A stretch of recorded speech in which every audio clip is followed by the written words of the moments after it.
Good evening दोस्तों, मैं Bittu sir आप सभी का अपना YouTube channel study with concept by Bittu sir में स्वागत है। आज हम लोग बहुत इम्पोर्टेंट जो कि आपके एग्ज़ाम में हूबहू ऐसे ही क्वेश्चन आएगा, ये निश्चित है, ये मेरा गारंटी है। तो चलिए दोस्तों शुरू करते हैं, इसमें किसी बात की देरी नहीं करेंगे। अगर आपको वीडियो पसंद आए तो लाइक कमेंट और शेयर ज़रूर करें ताकि अन्य बच्चों को भी क्या हो सके, इसका प्रॉफिट मिल सके। आइए शुरू करते हैं।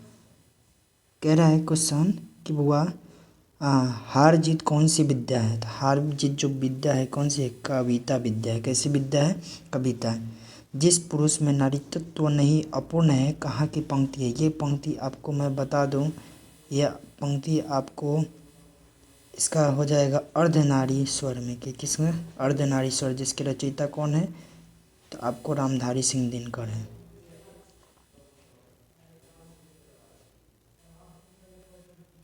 चलिए दोस्तों, तो आगे नेक्स्ट क्वेश्चन करते हैं। आपको ये हो गया, जिस दो क्वेश्चन हो गया। तीसरा क्वेश्चन चलिए शुरू करते हैं। तीसरा क्वेश्चन में कह रहा है दोस्तों कि तीसरा क्वेश्चन में कह रहा है कि उन्हीं जीवन घाटियों की मैं सरस बरसात रे मन पंक्ति के कवि कौन है। इस ये हमारा कौन सा है? जयशंकर प्रसाद के है। कौन सी पंक्ति? इनके लेखक जो है कौन है? जयशंकर प्रसाद है। उन्हीं जीवन घाटियों की मैं सरस बरसात रे मन पंक्ति के कवि कौन है? जयशंकर प्रसाद। प्यारे नन्हे बेटे को कविता में लोहा किसका प्रतीक माना गया है? तो लोहा जो माना गया कर्म का प्रतीक माना गया, क्योंकि जो व्यक्ति कर्मशील होता है वो क्या होता है? मेहनतकश होता है, जिसको कवि ने लोहा माना है। रामचरितमानस की रचयिता कौन है? तो रामचरितमानस की रचयिता आपको तुलसीदास है। कौन है दोस्तों? तुलसीदास है। चलिए आगे देखते हैं छठा नंबर क्वेश्चन। छठा नंबर क्वेश्चन में कह रहा है कि हार जीत किस प्रकार की कविता है। तो हार जीत जो कविता है कैसी कविता है? गद्य कविता है, जिसमें मतलब गद्य के जैसा वो कविता है, परंतु गद्य के जैसा दिया हुआ, लाइन बाय लाइन। जिस तरह मतलब कविता में दो चार पंक्ति देता है उस तरह का नहीं, बल्कि एक कहानी के जैसा, गद्य के जैसा दिया हुआ है। हार जीत कविता के रचयिता कौन है? तो हार जीत कविता के रचयिता है अशोक वाजपेयी। कौन है दोस्तों? अशोक वाजपेयी। आइए 8 नंबर क्वेश्चन देखते हैं। 8 नंबर क्वेश्चन में कह रहा है कि प्रबंध काव्य में मानव जीवन का एक पूर्ण दृश्य होता है, किस रचना से उद्धृत है? तो ये बहुत इंपॉर्टेंट क्वेश्चन है दोस्तों। ये किससे निकला गया है? तो प्रगीत और समाज से उद्धृत है। एक माँ के लिए अपने मन को समझाना कब कठिन हो जाता है? कब कठिन हो जाता है? जब पुत्र की मृत्यु के कारण, जब पुत्र की असमय मृत्यु हो जाती है, तब वो अपनी माँ को समझा पाना बड़ी मुश्किल हो जाता है। मलिक मोहम्मद जैसी का जन्म कब हुआ था? मोहम्मद जैसी का जन्म आप लोग जैसे जानते हैं, करबक चैप्टर का नाम है, तो ये लिखे 1492 ईस्वी में। आइए फिर देखेंगे 11 नंबर क्वेश्चन। कह रहा है कि जायसी का जन्म स्थान अमेठी है, जो राहुल गांधी का ममहर पड़ता है। जायसी के पिता का नाम था, जायसी के पिता का नाम क्या था? नहीं दोस्तों, मजाक से बोल दिए। जायसी के पिता का नाम क्या था? शेख ममरेज था। क्या नाम था? शेख ममरेज। जायसी क्या थे? तो जायसी आप लोग जानते हो, वो खुद अपने कविता में बोले कि हम फकीर हैं। क्या थे? जायसी फकीर थे। जायसी का निधन हुआ था। जायसी का निधन कब हुआ था? तो दोस्तों 1548 ईस्वी में हुआ था। कब हुआ था? 1548 में। दोस्तों ये आप समझ लीजिए कि जन्म और मृत्यु हमेशा याद करके जाइए। उनका महत्वपूर्ण लेखनी और जो महत्वपूर्ण पॉइंट है वो याद करके जरूर जाए, जो उनका जो कविता से उद्धृत होता है वो सब पॉइंट को। सूरदास का जन्म कब हुआ था? तो सूरदास का जन्म 1478 सिही नामक ग्राम में हुआ था। आइए सूरदास का निधन कब हुआ था? तो सूरदास का निधन जो हुआ था 1583 ईस्वी में हुआ था। सूरदास ने ज्ञानार्जन कैसे प्राप्त किया? तो सूरदास ने ज्ञानार्जन स्व अध्ययन से प्राप्त किया, मतलब स्वयं से, सेल्फ स्टडी जैसे आप लोग कहते हैं ना, तो वो सेल्फ से ही प्राप्त किए थे। 18 का क्वेश्चन देखेंगे। 18 नंबर कह रहा है कि सत्संग में किनकी अभिरुचि है?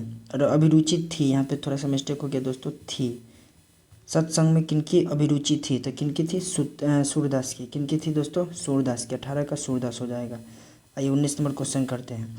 ये एक बार वीडियो को देख लीजिए अंत तक, आपको पक्का याद हो जाएगा। सूरदास किस भक्ति के कवि हैं? सूरदास किस भक्ति के कवि हैं? नहीं, यहाँ पे भक्त होगा। किस भक्ति के कवि, ठीक है कोई बात नहीं, किसके भक्त मतलब भक्त थे, तो किसके थे, कृष्ण के भक्त थे। अगर तुलसीदास की बात करें तो वो राम के भक्त थे, है ना। सूरदास जी के गुरु का नाम क्या था, तो सूरदास के जी का गुरु का नाम जो था महाप्रभु वल्लभाचार्य था। कौन था दोस्तों, महाप्रभु वल्लभाचार्य। आगे देखेंगे सूरदास के दीक्षा काल कौन है, तो सूरदास का दीक्षा काल 1509 से 1510 ईस्वी तक। सूरदास जी ने दोनों आँखों से जन्मांध थे, तो क्या थे, मतलब हाँ या नहीं, तो अनुमान से हाँ। सूरदास जी दोनों आँखों से मतलब जन्म से ही अंधे थे। तो ऐसे तो कहा जाता है कि सूरदास जी जो दोनों आँख से जन्म से अंधे, अनुमान से हाँ पर लगाएंगे, क्योंकि कहा जा सकता है, ऐसे कहा जाता है कि सूरदास अपने बंद आँखों से पूरे दुनिया का कोना कोना झाँक लिए, इसलिए गौर लगाएंगे। इसमें आंसर गलत दे दिया रखा है, ये ख नहीं होगा, ठीक है दोस्तों। सूरसागर कैसा ग्रंथ है, तो सूरसागर जो है विश्व प्रसिद्ध ग्रंथ है। कैसा प्रसिद्ध ग्रंथ है, विश्व प्रसिद्ध ग्रंथ है। बहुत सूरसागर का मतलब ऐसे भी लिखा जाता है, सूरसागर के रचयिता कौन है, तो सूरसागर का रचयिता सूरदास है। आगे देखेंगे, विनय भक्ति वात्सल्य और प्रेम सिंगार किनके काव्य की विशेषता है, तो ये सारा काव्य की विशेषता किनकी है, तो अपना सूरदास जी की है। किनके, वात्सल्य का जो और कवि ने किन्हीं मतलब वात्सल्य पर नज़र नहीं पड़ी, जिनका सूरदास का पड़ा, बंद आँखों से ही पूरा वात्सल्य का कोना कोना झाँक लिया, ऐसा बात कहा जाता है सूरदास के बारे में। आइए, तुलसीदास का जन्म कब हुआ था, तो तुलसीदास का जन्म हुआ था 1543 ईस्वी में। दोस्तों बहुत वीवीआई क्वेश्चन है आपका बोर्ड मॉडल में, बोर्ड में सेम यही क्वेश्चन आएगा, टकरा जाएगा पक्का, 100% गारंटी। एक बार वीडियो को अंत तक देख लेंगे। तुलसीदास का निधन कब हुआ था, तो तुलसीदास का निधन 1623 ईस्वी में हुआ था। कब हुआ था, 1623 ईस्वी में। किस दासी ने तुलसीदास का पालन पोषण किया, तो किसने किया था, तो चुनिया। आप लोग जैसे पढ़े होंगे उस कहानी का जो कवि परिचय, उसमें चुनिया ने उनका लालन पालन पोषण किया था। एक और बात है, तुलसीदास का जो मतलब बच्चे से उन्होंने, उनका बचपन का नाम क्या था, राम बोला, क्योंकि उन्होंने जन्म लेते ही राम बोला था, जिस कारण से इनका नाम था राम बोला। 28 नंबर का देखेंगे, 28 का तुलसीदास के गुरु कौन थे, तो तुलसीदास के गुरु नरहरिदास थे। कौन थे दोस्तों, नरहरिदास थे। आइए 29 नंबर क्वेश्चन देखते हैं। शेष सनातन जी कहाँ के विद्वान थे, तो शेष सनातन जी मथुरा के विद्वान थे। कहाँ से के विद्वान थे, मथुरा के। घर त्याग कर तुलसीदास अस्थायी रूप से कहाँ रहने लगे, तो वो कहाँ रहने लगे, काशी में रहने लगे। अब्दुल्ला रहीम खाना खान तुलसीदास के क्या थे, तो वो क्या थे, अनन्य मित्र थे, दोस्त थे। नाभादास का जन्म कब हुआ था, तो नाभादास का जन्म अनुमानित 1570 माना जाता है। नाभादास की मृत्यु कब हुई थी, तो नाभादास की जो मृत्यु है, घ नंबर आपका चला जाएगा 1600 ईस्वी में। कब हुई थी दोस्तों, 1600 ईस्वी में। 33 का आंसर घ चला जाएगा। आइए 34 नंबर क्वेश्चन देखते हैं। नाभादास जी कैसे ज्ञान अर्जन किए थे, तो नाभादास जी सत्संग द्वारा ज्ञान अर्जन किए थे।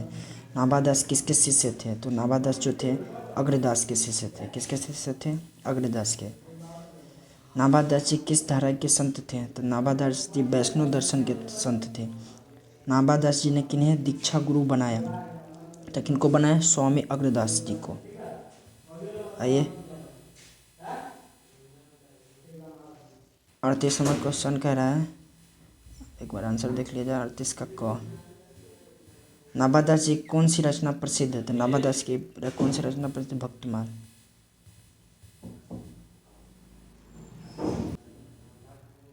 कौन है दोस्तों, भक्तमाल काव्य कृति, भक्तमाल इनकी बहुत फेमस कृतियाँ हैं। छप्पे किनकी रचना, वही उल्लू बना रहा है, किसकी है, हम लोग जानते हैं नाभादास की। आइए 40 नंबर क्वेश्चन देखते हैं। छप्पे छंद क्या है, तो छप्पे छंद क्या है, तो हमारा ये एक 6 पंक्तियों का गेय पद है, जो गाने वाला पद होता है। भूषण का जन्म कब हुआ था, तो भूषण का जो जन्म हुआ था कब हुआ था, 1613 ईस्वी में हुआ था। भूषण का निधन कब हुआ था, तो 1715 ईस्वी में हुआ था। एक बार वीडियो को लाइन बाय लाइन देख लेंगे एग्जाम से पहले, तो बहुत आपको प्रॉफिट होगा। भूषण को यह उपनाम किस राजा ने दिया था, तो किसने दिया था आपको, चित्रकूट के सोलंकी राजा रुद्रशाह ने। ये ख नंबर आप आंसर चला जाएगा। 43 का ख। छत्रपति शिवाजी साहू जी अब राजा छत्रसाल किसके आश्रयदाता थे? तो किसके से? तो भूषण जी को थे। किसके? तो भूषण जी को। भूषण की 3 उपाध्याय कौन कौन सी कृतियाँ हैं? तो भूषण जी के जो 3 हैं, भूषण हाजरा, भूषण उल्लास, भूषण उल्लास। देखिए यहाँ पे एक ही बात आ गया है, ये दो बार लिखा। भूषण उल्लास है वो, भूषण उल्लास, ठीक है। भूषण किस काल के प्रसिद्ध कवि है? तो भूषण किस काल के? तो रीतिकाल के, क्योंकि इन्होंने वीर रस का वर्णन किया। वीर रस के वर्णन रीतिकाल में मिलता है। कवित शीर्षक के कविता के कवि हैं, तो कौन है दोस्तों? भूषण। ये 48 में भूषण के 2 नायक कौन कौन है? तो भूषण के 2 नायक ये होंगे छत्रपति शिवाजी और छत्रसाल। 48 का कौन नंबर? आगे देखिए, छत्रसाल कौन थे? तो छत्रसाल कौन थे? तो बुंदेल के राजा थे, बुंदेला के राजा थे। महाकवि भूषण की कविताओं में किस छंद का प्रयोग हुआ है? तो किस छंद का? कवित्व का। आइए आगे देखते हैं 51 नंबर। भूषण के काव्य में कई भाषाओं के शब्द प्रयोग हुए हैं। कई, अरबी, फारसी और तुर्की। ग नंबर ऑप्शन चला जाएगा। शमशेर बहादुर सिंह का निधन कब हुआ था? तो 1993 में हुआ था। कब हुआ था दोस्तों? 1993 में हुआ था। रूपाम कहानी, माया, नया साहित्य, न्यायपथ एवं मनोहर कहानी आदि पत्रिकाओं का शमशेर जी ने क्या किया? तो आंसर हो जाएगा दोस्तों संपादन किया। क्या किया था? संपादन किए थे। क्या किए थे दोस्तों? संपादन। आगे देखेंगे, उर्दू हिंदी कोश का संपादन किसने किया? उर्दू हिंदी कोश का संपादन किसने किया था? 68 का आंसर हो जाएगा शमशेर बहादुर सिंह ने। देखिए दोस्तों, यहाँ पे उषा होगा। क्या होगा? उषा शीर्षक कविता के रचनाकार है। तो उषा के रचनाकार कौन है? शमशेर बहादुर सिंह, जिसमें प्राकृतिक चित्रण को दर्शाया गया है। शमशेर बहादुर सिंह हिंदी साहित्य में क्या कहा जाता है? तो क्या कहा जाता है? कवियों के कवि। अभी बहुत VVI क्वेश्चन है दोस्तों, VVI। कवियों का कवि किसे कहा जाता है? तो शमशेर बहादुर सिंह को। गजानन माधव मुक्तिबोध का जन्म कब हुआ था? तो इनका जन्म 13 नवंबर, यही हो जाएगा दोस्तों 13 नवंबर कब हुआ था? 13 नवंबर 1917 को हुआ था। कौन नंबर ऑप्शन चला जाएगा? गजानन माधव मुक्तिबोध का निधन कब हुआ था? तो इनका निधन जो हुआ था ऑप्शन नंबर 11 सितंबर 1964 को हुआ था। कब हुआ था दोस्तों? 11 सितंबर 1964 को हुआ था। जन जन का चेहरा एक शीर्षक कविता के कवि हैं। कौन है दोस्तों? तो इसके शीर्षक कविता है गजानन माधव मुक्तिबोध। नेक्स्ट क्वेश्चन देखेंगे, नागपुर के प्रकाशन एवं सूचना विभाग में किस रूप में कार्य किए? तो किस रूप में कार्य किए हैं? पत्रकार के रूप में। मुक्तिबोध किस काव्य आंदोलन के प्रमुख कवि हैं? तो किसके हैं? तो तार सप्तक के। पूछा जाएगा तार सप्तक के प्रमुख कवि कौन है? तो मुक्तिबोध। रघुवीर सहाय का जन्म कब हुआ था? तो इनका जन्म 9 दिसंबर 1929 को हुआ था। कब हुआ था दोस्तों? 9 दिसंबर 1929 को। रघुवीर सहाय का निधन कब हुआ था? तो इनका निधन हुआ था 30 दिसंबर 1990 में हुआ था। कब हुआ था दोस्तों? 30 दिसंबर 1990 में। 77 का 30 दिसंबर 1990 में। दूसरा सप्तक में रघुवीर सहाय को किस रूप में शामिल किया गया था? तो किस रूप में? तो कवि के रूप में। अधिनायक शीर्षक कविता के कवि कौन है? अभी अधिनायक कौन है? तो रघुवीर सहाय। इसी में पूछा जाता है जन गण, हम लोग आते हैं ना, जन गण मन अधिनायक। तो आखिर अधिनायक कौन है, इसमें प्रश्न करता है कवि, और सत्ताधारियों पर व्यंग्य करते हैं। पाठ्य पुस्तक में रघुवीर सहाय की संकलित अधिनायक कविता कैसी कविता है? तो कैसी है? व्यंग्य। बोले नहीं, पहले ही हमने बताया, व्यंग्य उस पर किया जाता है, सत्ताधारियों पर। अशोक वाजपेयी के पिताजी कौन थे? अशोक वाजपेयी के पिताजी परमानंद वाजपेयी थे। ज्ञानेंद्र पति का जन्म कब हुआ था? तो इनका जो जन्म था 1 जनवरी 1950 में हुआ था। कब हुआ था दोस्तों? 1 जनवरी 1950 में। ज्ञानेंद्र पति का जन्म स्थान कहाँ है? तो इनका जन्म स्थान जो है पत्थरगामा गोड्डा झारखंड में है ना दोस्तों। आइए 97 नंबर। अरे वाह, इतना जल्दी 97 हो गया। ओहो, देख रहे हैं दोस्तों, 80 के बाद सीधे 94 कर दिया है। आइए, गांव का घर शीर्षक कविता के कवि हैं। तो गांव के घर शीर्षक कविता के कवि कौन है? तो ज्ञानेंद्र पति हैं।